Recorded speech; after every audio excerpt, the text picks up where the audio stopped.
Je déplore la situation telle qu'elle prévaut actuellement.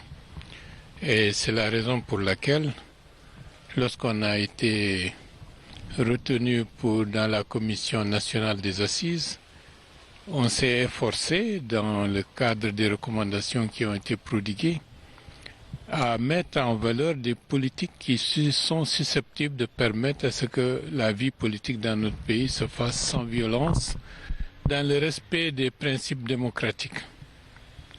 Mais vous savez, vous pouvez avoir des principes et vouloir que cela soit partagé le plus largement possible, mais il faut qu'il y ait des acteurs qui partagent aussi ces valeurs et cette démarche.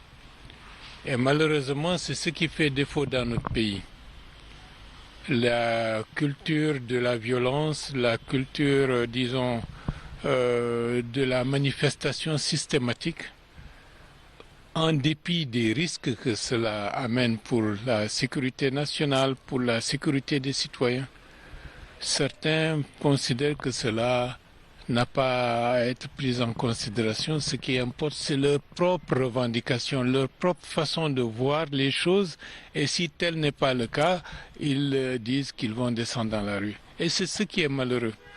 Lorsqu'on appartient à une société, il ne faut pas dire que nous sommes seuls, nous sommes avec d'autres composantes.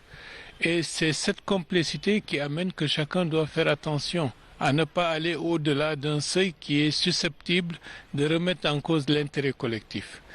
Et en Guinée, au niveau de la classe politique, au niveau de l'espace politique, il faudrait que ces fondamentaux soient remis sur la sellette parce que certains ont perdu la boussole.